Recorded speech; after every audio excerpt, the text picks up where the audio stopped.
to A Well-Designed Business. My name is LuAnn Nigara, and I'm so glad you found this podcast. Together with my husband Vince and our partner Bill, we have grown our company WindowWorks from the ground up. So I know and I understand the challenges you face in running your interior design business. I also know that your talent alone isn't enough to ensure your success. So on this podcast, we talk about strategies and practical steps to help you grow your business. But make no mistake about it, we have our share of fun here too, mixed in with those aha moments that I love so much. This isn't fluff. Nobody has time for that. Whether you are a new interior designer or a seasoned designer, I am here to help you create and to manage the kind of interior design firm that you dream of. It's straight talk and it's action. Are you ready? Let's get started. Hi, welcome to A Well-Designed Business. I want to thank Kravet Inc. for sponsoring the podcast. If you've not yet visited kravet.com, that's Kravet, I suggest you check it out. You'll see the complete line of fabric, wallpaper, trim, rugs, furniture, lighting, and accessories. And while you're there, set up your trade account. Did you know there's no minimum purchases with Kravet? You can order 1 yard of fabric, 1 sofa, 1 rug, whatever you want. Go to kravet.com today and get started. So I have the pleasure of talking to Sandra Vlock today, founder of Studio Vlock. This isn't your typical story. Sandra worked as an architect in her own firm for 30 years before shifting into what she explains is functional fine art. She first received some initial criticism of the idea of functional art. Sandra, however, understood she was bringing to her newfound art career the same thing she had always brought to her architectural career. This is quite simply the genuine reflection of who she is. Every piece of art she creates combines a functional aspect with beauty, ingenuity, and customization. So whether she creates a working gate, door, fire pit, or heating unit, the functional and the art can be found married together. I'm really looking forward to sharing this episode with you.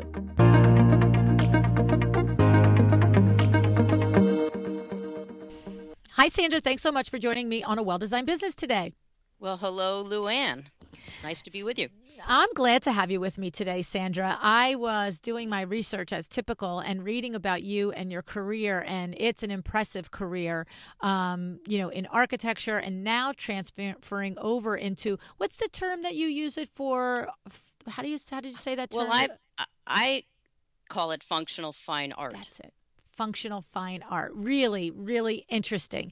So you said a sentence to me when we were getting to know each other a little bit, how you have at this stage of your career and switching over into this new venture, how you've learned that all the experiences that you've had as an architect for these more than 30 years are all converging and influencing and, creating different opportunities and I guess avenues and different things as you pursue this new thing. Tell me a little bit about that. Well, I'll start with just the whole idea of functional fine art, because that became kind of a controversial notion, believe it or not, when I launched Studio Vlock, in that I was kind of warned that, well, in the art world, functional puts you in a different category. And I was really struck by that, thinking that, well, functional really defines so much of my experience as an architect. It was a good thing, as opposed to something that was like, well, it's the poor stepchild of. It's not really art. And I just committed myself to the thing that I felt I had more to offer, meaning that as an architect, buildings are about activity and community, and they function in a particular way. And I'm not going back to, form follows function exactly, but it was important to me to launch what I was doing in a way that I felt a sense of commitment and purpose. And so when you and I were just chatting earlier about how do you take a 30-year background in architecture, not only a background, but I ran a business for 30 years as an architect. And then suddenly I'm in the art world. What does that mean? And the thing that I've really come to understand more recently is that all of the things that I had learned in running a business, in finding a certain niche or a point of view as an architect, I can now leverage very effectively as an artist because I believe in it. It's really part of who I am. And so the functional piece of the fine art, damn right. To have done anything else would have been, it would not have been an accurate reflection of who I am and what I'm really offering. So what I'm hearing is that as an architect, yes, you wanted to create beautiful environments and spaces and buildings and all the things, but you understood that your task was also to make it functional. So when the quote unquote, whoever they were in the art world was like, oh, just make it, all the things artsy and don't worry about function, to you, it was too intertwined. It was like, why do I have to abandon function for beauty or for whatever the outcome that you were going for? And so I love really your end result on it is you basically said, I'll do it my way. Thank you. Yeah, and I found my place because it's very particular what I'm doing. Even though I'm open to any number of things, I realize that this is my orientation, and so I feel very, very grounded in what I am doing, not kind of grasping for straws. So the very specific things that I am creating all have a functional aspect to them because that interests me. It interests me to offer things which can either elevate a common space, bring people together. It's all part of the same cloth. One thing I think you'll find interesting is back to being an architect is the idea of programming. And I don't know if the people listening into our conversation will understand what I mean, but programming doesn't sound very sexy, but it is the foundation of an architectural project. So I've often described programming as being, well, it's more than a room count or square footage. It's more than the quantitative aspect of something. It's qualitative. Really describes what the aspirations are, things which are more nuanced. And I'm bringing that up because back to how I've leveraged being an architect into working now as an artist. Because I've invited people to join me in the creative process as an architect, I now see that as being a very positive opportunity for myself as an artist. And collaboration of this kind really begins with programming. If you follow what I'm saying, it's like, yeah, I can bring all of this great experience and things that I was really very good at into this new business venture of mine. So what I'm hearing is, Sandra, we have on the show, we lovingly refer to it as our Erica Ward transferable skills, because Erica Ward taught us all the way back in the very first 2 or 3 months of the podcast being on air, how to look at the experiences, both your professional experiences, your personal experiences, and really make sure to keep calling those things that you've learned and that you really count as a skill set for yourself, and keep calling them up when you work into your design firm.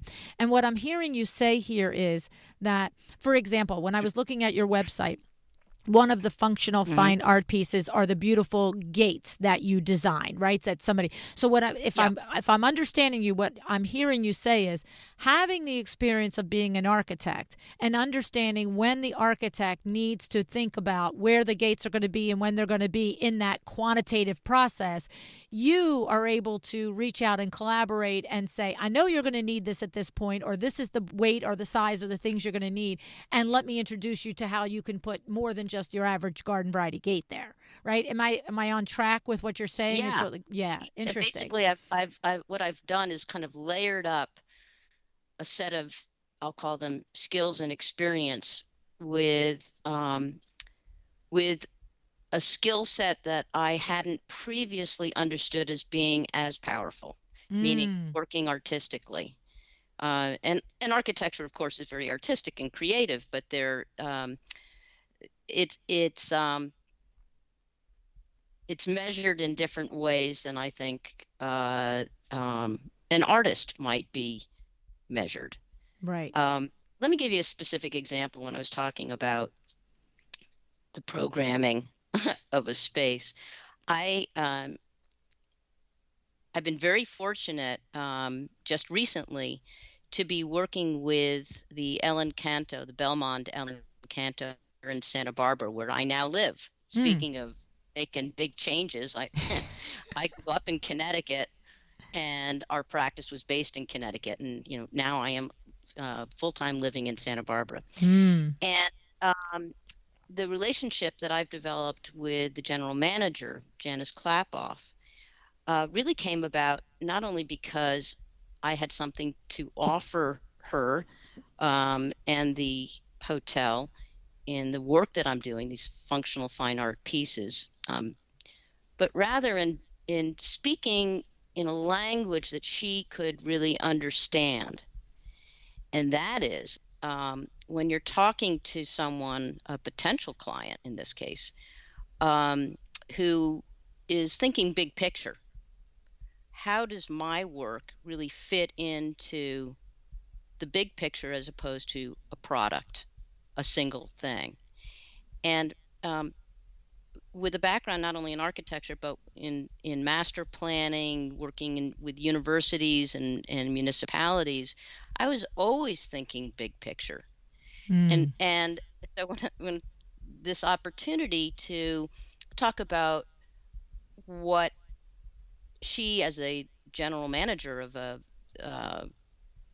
storied resort property here in Santa Barbara, what are you thinking about? What do you want? What are your aspirations as the property is being, I'll say, enhanced? They're about to launch some major improvements to the buildings and the grounds. And so suddenly her interest in me extended way beyond I love those fireballs or the fire totems. We've got 40 of them, 40 patio heaters. They should look like your fire totems. It went beyond the piece to the whole.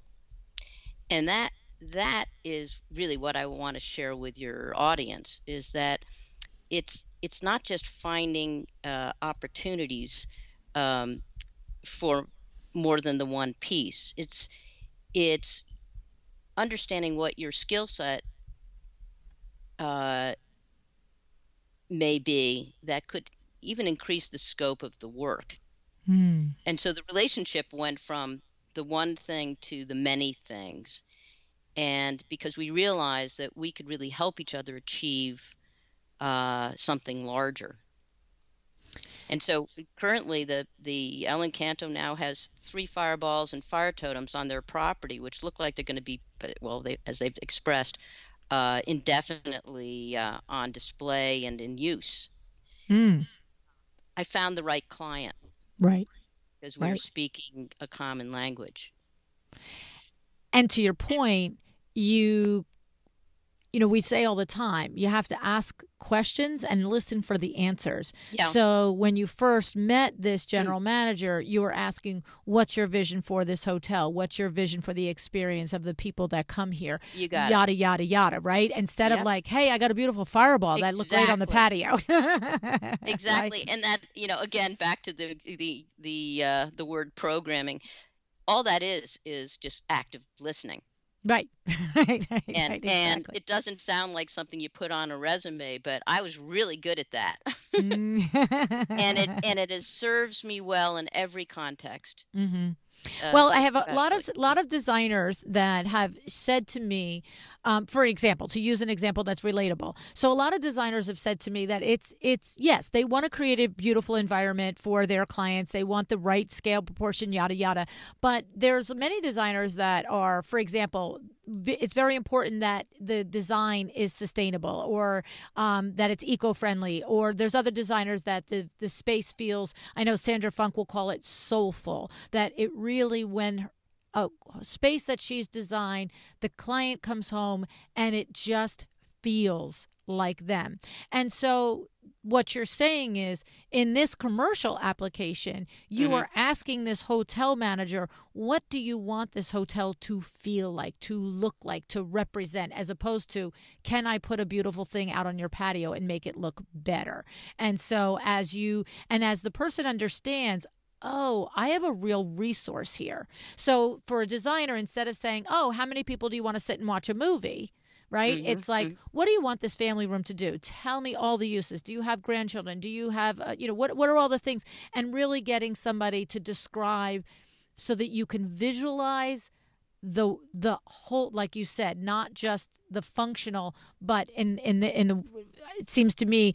So you're looking for functional art, right? So they're looking for functional living spaces, but the living is the living, not just a word living. It's the actual soulful living, right? Absolutely. Yeah. And each piece has to be evocative of that, has to play into that. I don't know if this is me as a woman speaking. This is going to sound a little funny at first, but I never feel like it's about myself. I don't know if that is a gender-based thing. Could be, right? We're all guilty of that. But I have found that in running an architectural practice, and being so visible as a woman principal, and now here in this new role, that I'm willing for it not to be about me, but a shared experience, or I'm reflecting back what I've heard, that it is a story that I am interpreting. That really resonates with people. It has always been a powerful position to take. Right. It builds trust. Right? It shows the other person that you're invested in them. You're not just here to just take advantage or do whatever or create an opportunity. Right. And it doesn't have to be a negative thing. It just is. It's implying and showing and expressing that even the most positive thing that you come to, if it's only surface, isn't nearly as positive as if you are invested in really trying to see what their vision for their outcome is, and if you can affect that with a good impact in a good way, right? Mm-hmm. Yeah. It's interesting when I read, I'll say, go on the internet looking up professionals, let's say interior designers, and what people write about themselves. Do people write about this? How is that expressed as being a valuable asset to something that distinguishes one firm from the next? Well, I can tell you that in the arc of the 6 years that this show at this point has been on the air, that we have discussed this many times in many different ways, many different, like for instance, from the standpoint of the Eric Award transferable skills, speaking about how your past impacts what you're doing, just the way you're expressing how your 30 plus year career as an architect is impacting the way you create functional art. It's beautiful. It has a thing, but guess what? You can use it, right? Because I'm accustomed to designing beautiful things that get used, right? That's basically what you're saying in, a much more professional way, right? And so we have that example. Then we've had our Fred Burns only, where he's literally saying that. What are you telling me on your about page? And what we've said here, and I've said it over and over again, because as I interview hundreds of designers in my research, I always say, if I read your About You page and I can change your name out for anybody else's, we have a problem. Houston, we have a problem, right? There has to be something personal. Now, I don't want to know what you had for breakfast, lunch, and dinner, but you got to get me into the space where I'm like, oh, I could be friends with this person, or I admire this person, or I aspire to be like this person. Like, you've got to hook your potential consumer, because I always make the joke, Sandra, on the show, don't tell me that you're inspired by the sand dunes and the beaches, because I'm sorry, that's, and then I say, unless you truly are. But if you truly are, you have to tell me why. I grew up on the beach in Malibu. All of my best memories of my family and my mother and my sisters and my brothers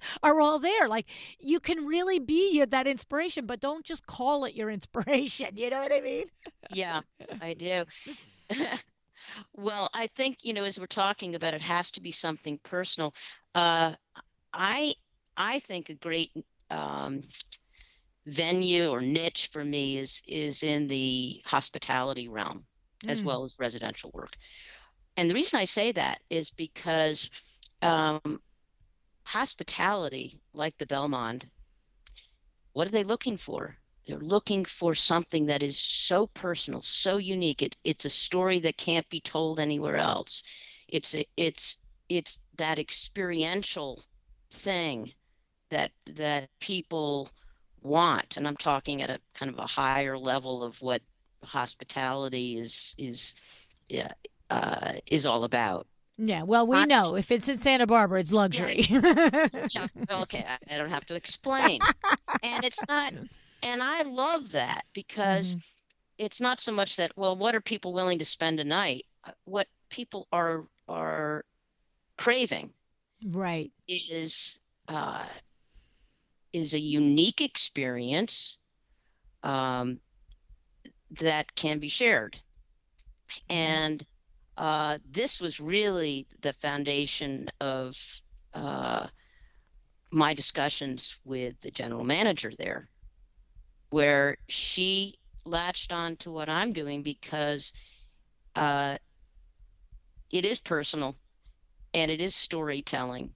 And then I'm willing and want to craft that personal story as a reflection of the either people that I'm meeting or the place that I am. It really just kind of fit right in there as a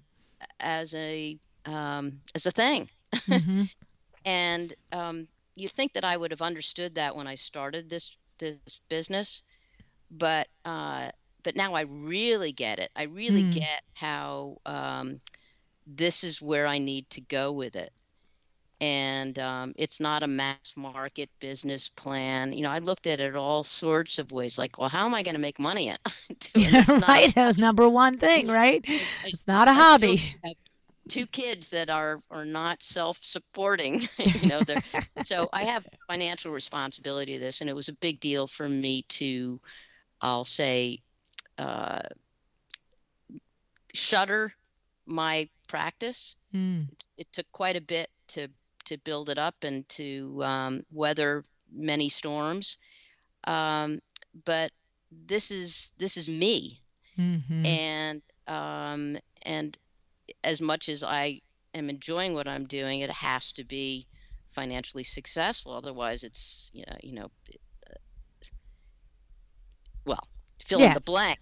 Right. Well, and the So, truth is, look, you had a successful architecture firm. You could have possibly followed some inkling of a version of this as a yeah, hobby, right? But when you decide to close the architecture firm and put all of your eggs in this basket, yeah, now it needs to run and be a business. And so, and that's just simple, yeah, finance, mathematics, life, all the things, right? yeah.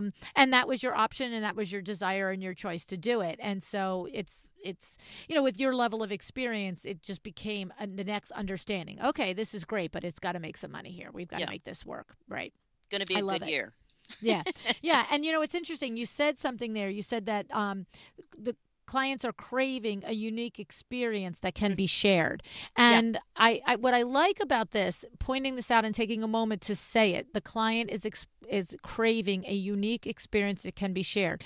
And I want to attach another thought to this and ask you what you think about this. Tell me what you think about this thought. Yeah. So, as all humans, I would argue that all of us, no matter what our circumstances, this could be said of us, that we're craving a unique experience that can be shared, whether it's creating our living room, it's creating the car we drive, it's the restaurant that we go to, it's the walk in the park that we do.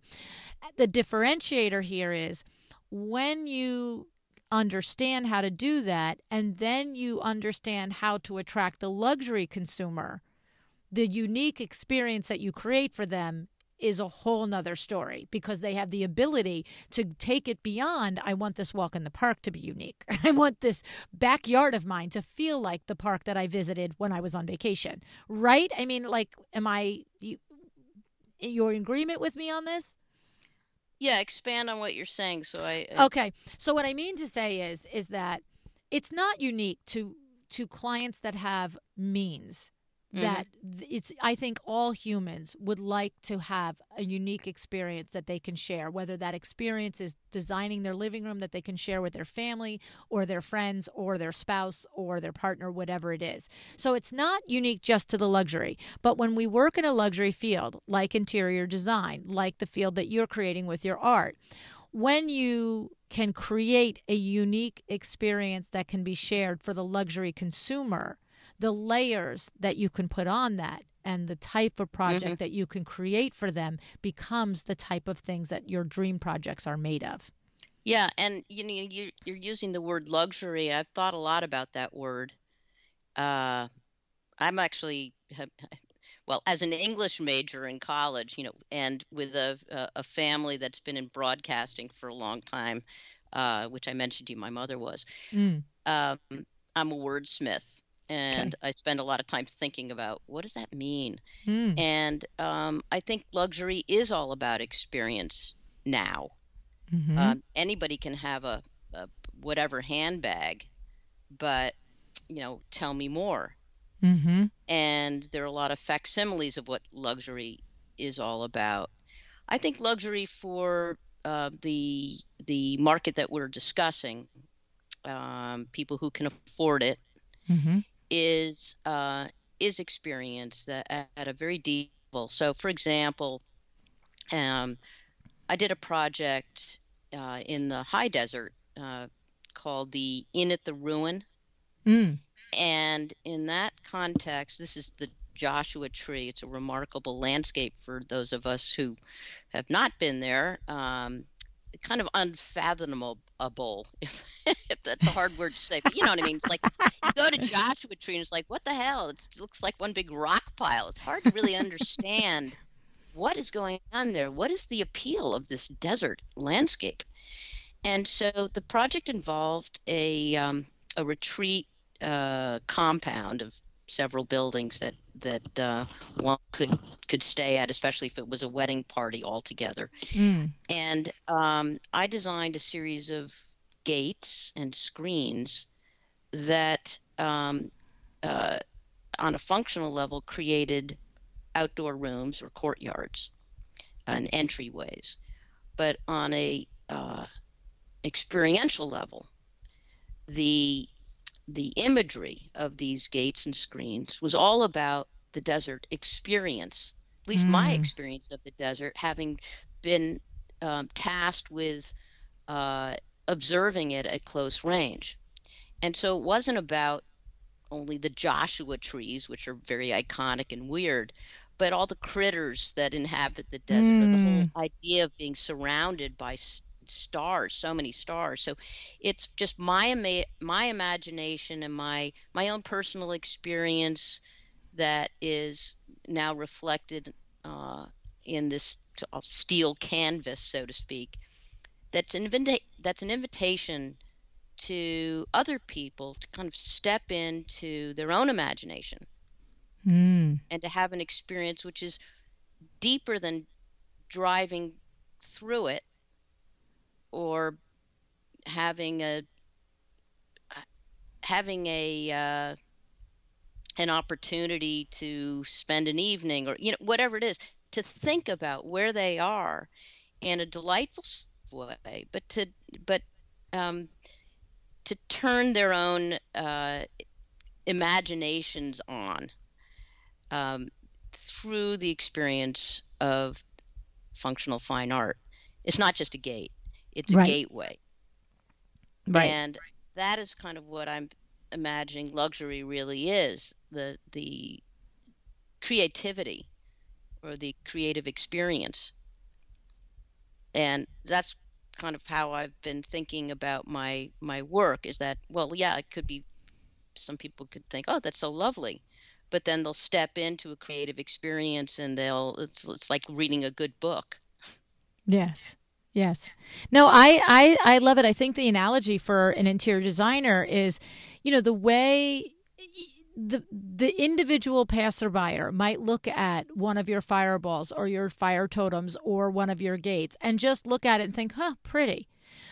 But the person that you're creating it for, you are delving into their story, their vision, their environment. What is it that, to your point, is unique about this particular thing that I am working with them on that will personalize this and create an experience to them? So the 20,000 passerbyers that maybe see it, that don't get it, not relevant, because the person that you created it for gets it, and it is personal. And then there's a story for that person to tell. In your case, when it's boutique and it's commercial and it's hospitality, these hotels and these restaurants and these boutiques, they get to tell this story. And then for us that experience it, we go home and we say, and the gates, it had the critters and it had the desert and it had the Joshua tree. You know what I mean? And so designers can take this lesson into their own businesses, because when they tap into that, the way you're tapping into it with your clients, when they tap into it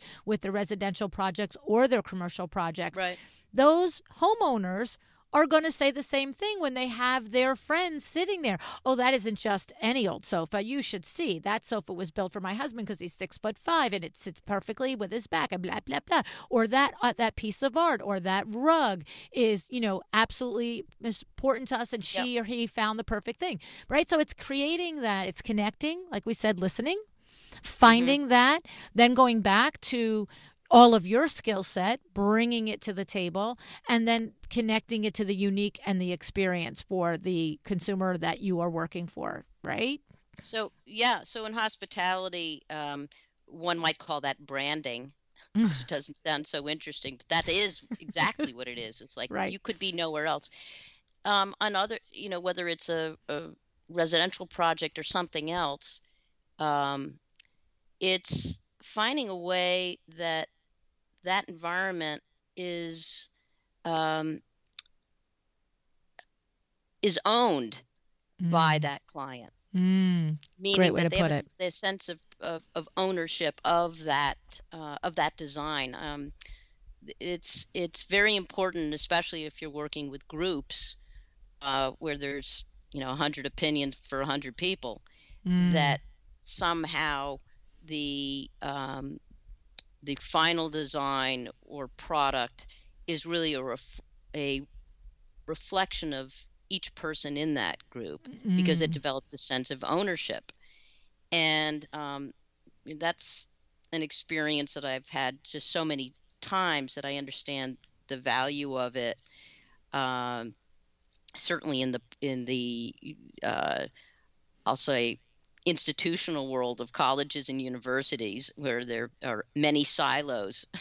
But in terms of building a relationship with your client where, just as you said, that couch, there's a story behind that, or there's such there's like a personal connection to the design decision making process. And I really think that inviting people into the process is essential. I mean, there is always somebody that doesn't care; they just want the product. Right.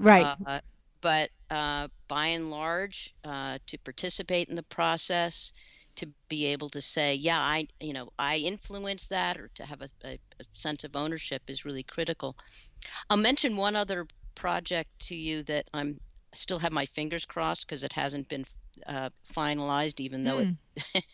So I won't say exactly what, but it is, or where, but it was like the best phone call I've gotten in a very long time, because I'm literally sitting with my father, he's not a bean counter, but he's like, well, how many have you sold? This was last summer. I get a random call from someone who is president of a hospitality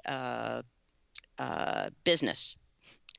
And the conversation went something like this: not just that he thought what I was doing was beautiful, but that the project in question, a hotel in Maui, nice. That any art brought to that property, any installation, could not be found anywhere else. It had to reflect the story and the personal experience of the employees that work there. Whoa. Not interested in the guests, appealing to the guests. All right. But the people who call this place home and would be able to look at that piece, whether it was a fireball or something else, and say, this is my story. Wow. And it had to be authentic. That's pretty brilliant on his part. Unbelievable. So right, pretty brilliant. Back to me sitting on an patio with my dad, and I had this on speaker.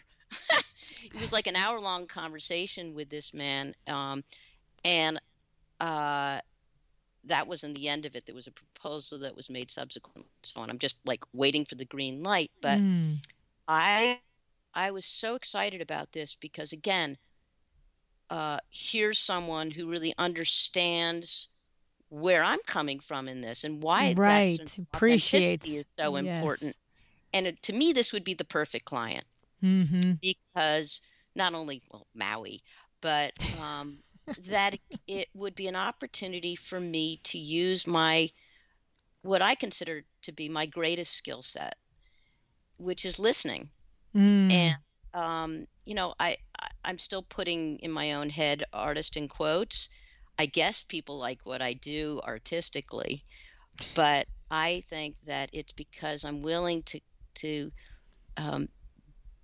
be such an avid listener to every detail, and it shows up in the work that I produce, in the design that I produce, just somehow magically appears. And so this would be the ideal thing for me in terms of everything that I could possibly bring to the table, to meet with and listen to people tell me about their story, to translate the story, to be open to criticism.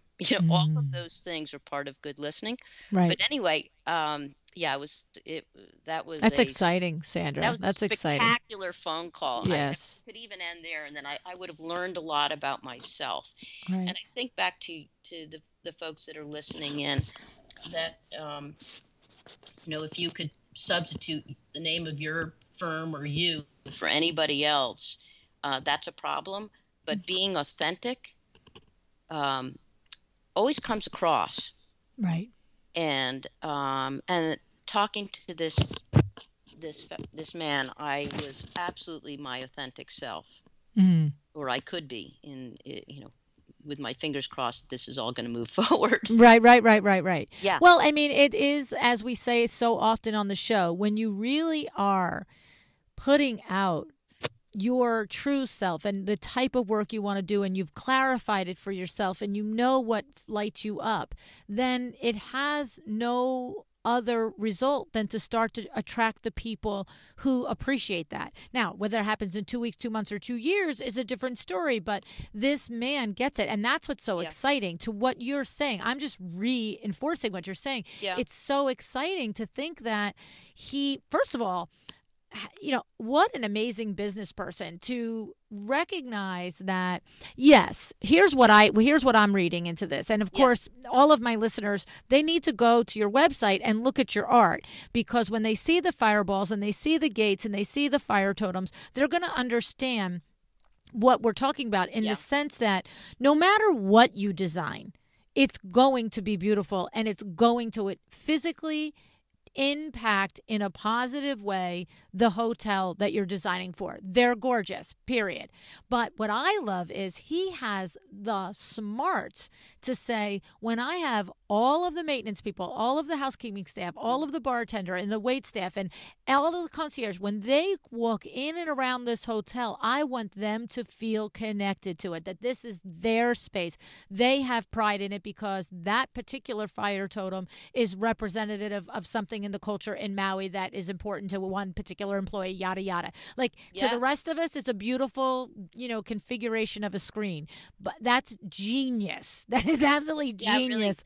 Really, it is. And also it's survival. Right. Because one aspect that we discussed was that retention. Yes. Keeping his employees. It's a limited resource on an island. And also the longer, like I know that with WindowWorks, we have employees that are with us 10, 15, 12, years. And what happens is when you send them out to do their job, you have so much more confidence than an employee that every time you turn around, it's every 6 months, it's a new employee. It's like, okay, this is how we do it here. Do you get it? Right? So, well, it all ties into the experience, something that can be more exceptional. Yes. And memorable. Mm-hmm. If you've been to a great restaurant, is it the service that was memorable or is it the food? Sometimes you get them confused. Right. That it was such a great experience that, well, maybe it was sort of mediocre food, but who cares? Right. We've all done that. I do it on the regular. If the environment is right, the servers, whoever is all the people, whether it's the bartenders, I will literally say, I'll go for that less than, stellar dinner because I love the people and I love the way they treat us. Now, there's other times when you need both out of a place, right? But that also comes with each layer that you go up in luxury. So, right? Like if I'm going to spend $15, $10 on a meal, but the environment and the people that serve me are always happy and friendly, recognize me, okay. But if I'm going to spend $25 on that meal or $55 on that entree, now it's got to be both. Now you got to be nice and it has to taste good, right? Wow. Right. But that kind of goes back to what I was saying when I had that tiny little aha when you were first talking about this is all of us as humans, like these two particular hotels that you have the opportunity, the one that you're working with, the one that we're hoping for you, every hotel, the Motel 6, if the man or woman who owns a Motel 6 really is invested in being a moteler and really wants his people that come off the road or tired off of Route 80 to get on and have a great night's sleep, but that person isn't in a position to take it to the level of having custom designed gates for his hotel, right, or her hotel. And that's where when you really do zero in on listening and getting to the heart of what somebody wants, and then you also can find that client with means that we call the luxury client here, now you can start to do those dream projects like this dream project for you. Mm-hmm. So and that's pretty powerful and pretty awesome. Yeah. And it's funny because I recently met a young designer who is trying to figure out how to be able to deliver this unique experience of interior design, which by definition is a luxury product because, you can just go into any store and buy what you want. You don't need to necessarily get a custom thing and you don't have to know if it's the right size. It can buy a sofa and it can sit there, right? But she has a desire to figure out a way to connect this being able to have a luxury service when you are not at a luxury pocketbook. I don't know how else to describe it. And she's very passionate about it, and I'd be curious over the next couple of years to see how she does do it. And I'm sure she'll figure out something. But it's a tough conundrum because your beautiful gates, they're not going to be on any Motel 6. I'm pretty sure of that. Well, let me weigh in on okay. Just suggest something to the young designer that you're discussing. It just brings to mind an experience that my parents had when they wanted to do some kind of renovation to the interior of their home. And they hired a interior designer who I thought genius, rearranged what they had.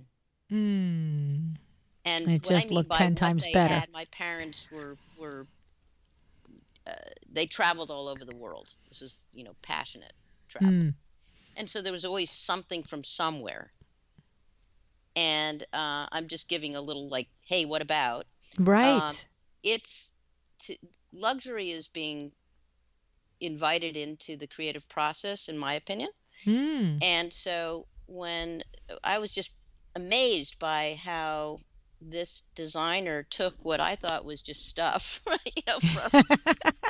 Costa Rica, these little trinkets that were important experiences, family experiences, and then suddenly they elevated into not gallery status, but almost by rearranging and celebrating those things that reflected the family experience. So I don't want to put myself and what I do up on some sort of impossible shelf. I never thought of my work in that way. And certainly as an architect, nothing was too small to be of interest. Renovating a raised ranch, why not? Interesting. It's all challenge, right? It's all challenging. It's the people that you meet. The luxury was who you were working with. Honestly, it wasn't so much the budget. Very nice. But I really feel like that was quite a stunning example of how to deliver the luxury of experience and the sort of a life well lived by celebrating it in just a rearrangement with a few new things too. Boy, that definitely needed to get rid of that chair. Can you please? Every house has a chair that definitely should get gotten rid of. Can you please move? It's we're done. But it was great. Dad, get up or you're going out with the chair. Yeah. So I hope that's helpful or inspiring. No, it actually is. It is a really nice observation on that because. It just, to your point, the designer comes in and sees the things that the rest of us don't have the skill set to see. And to take what just looked like this massive collection of whatever it was, wherever it came from, and to make that feeling of, oh, now I'm really living your experiences through these. I can focus on it, and I can see it, and I can, take part in it is really very interesting. So good. So good. So before I let you go, Sandra, between, either thinking about your many years experience of running the architectural firm or your more recent experience of doing a startup over again, is there, you've shared the great advice. Don't get me wrong. I love this whole connecting to, listening and really listening to what a client wants so that you can build more than just a piece or a thing and you can really fulfill and impact what they're going for. But either from a startup standpoint or many years in business career standpoint, is there something that sticks out that you'd say, you got to know this? I just got to tell you this. Take it from me. Oh, boy. Well, okay. I hope this is a good answer. I'm sure I've been monitoring my, I don't know if it's the internal clock, sort of a gut instinct. Because I started this thing believing that I needed to have a business plan. Seriously, it's that was the first thing I was going to do. If I'm going to do this, in a professional way, I have to have a business plan. I have to make some projection about numbers. And actually, that has not been my guiding principle, as it turns out. I know people aren't going to want to hear this, like certain people, but you know, it's concerned me. How long is it going to take for me to be spoiling myself and investing in this startup? And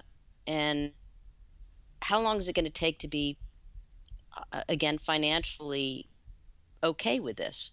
That I've invested this, and here's the return. And I've had to conquer not only my personal fear that, gee, I wonder if this is going on too long, but also concerns from people who know me. And I shouldn't say that it was concern like, hey, what the hell are you doing? But a concern that, you're making a certain investment in this, just you need to be well aware. And I've kind of stuck to my guns because I'm not putting myself in jeopardy by any means, but I realize that it does take time.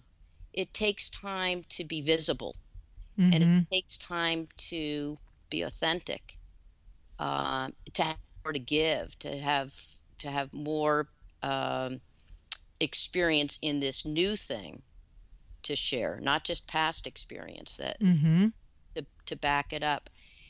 And I am feeling quite strongly right now that, hey, I think I've turned the corner on this clearly, because now I'm talking to people who have heard about me.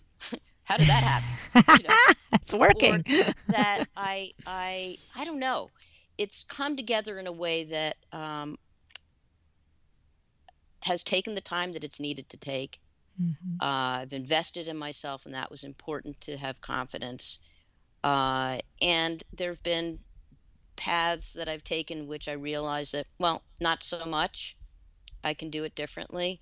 But doing any business well is a bit of an indulgence because there's no certainty to it.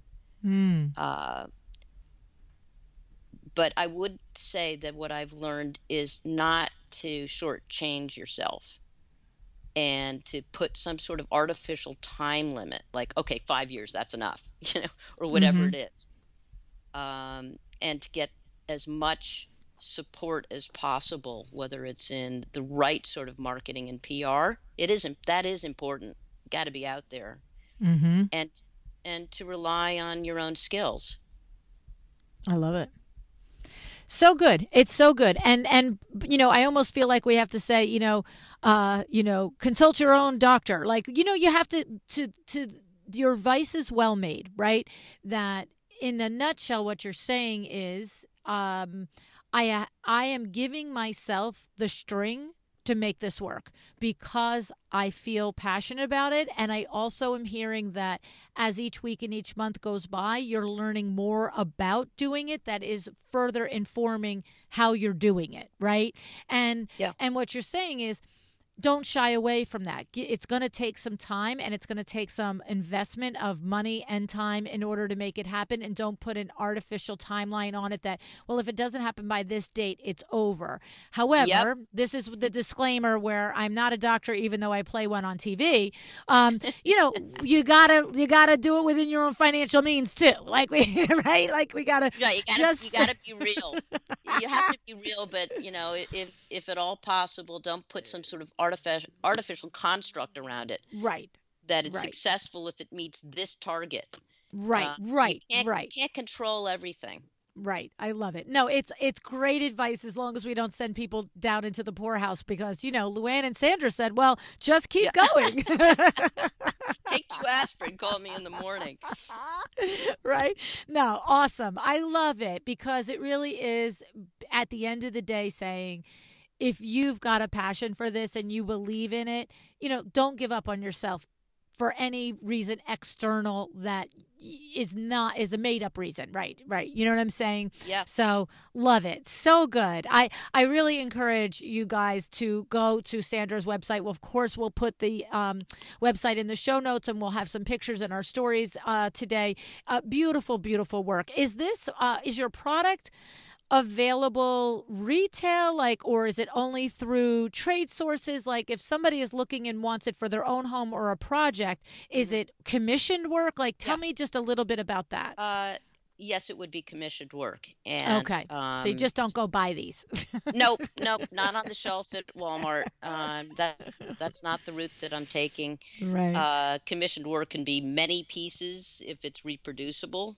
A fire totem of a particular design that may be commissioned, or they're handcrafted and very specific to a person or place. And as I've been saying, I'm open to any sort of collaboration. Right. So what you don't see doesn't mean that it isn't possible. Right. So good. So good. We'll put the links in the show notes. And I can't thank you enough, Sandra, for coming and sharing your experience, your expertise on this, and your insights on this whole process. I think it's been really helpful, and I've appreciated it so much. Thank you. Well, thank you, LuAnn. I've loved talking to you.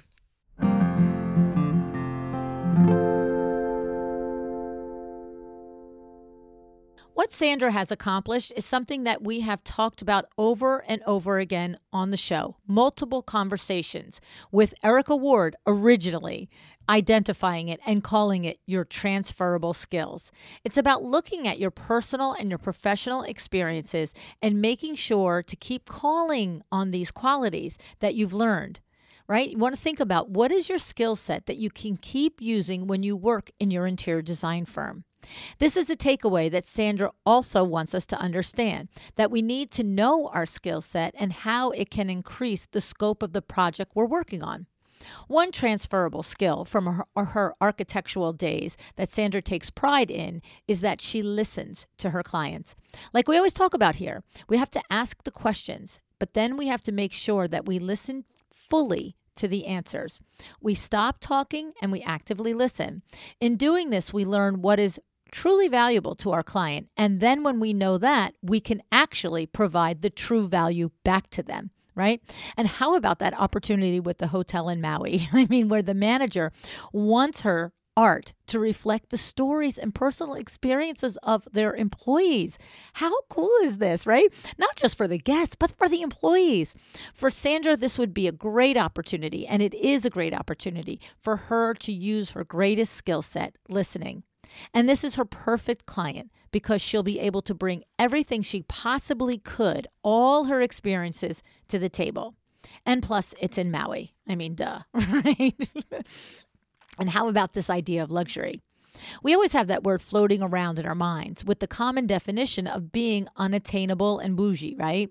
Sandra believes luxury to mean creating an experience and being invited into the creative process. Again, creating, listening, connecting, and working together. So good, isn't it? I love her observations. So I have to say, thank you tons for listening.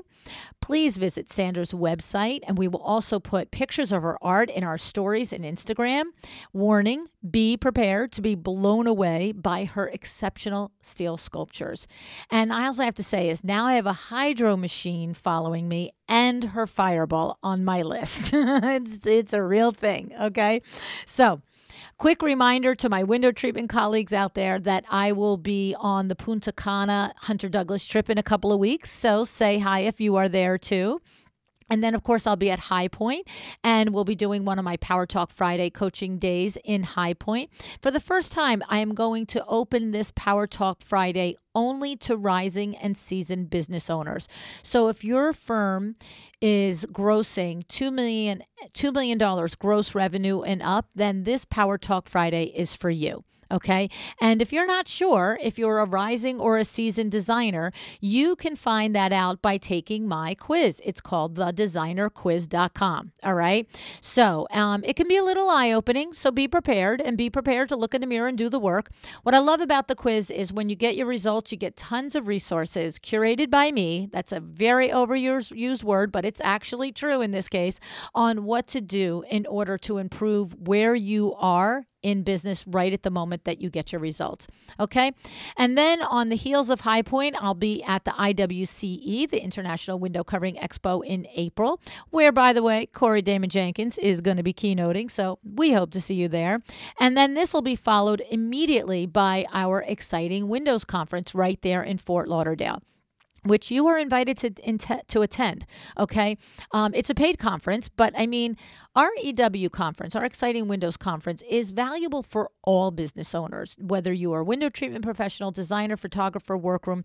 Business is business.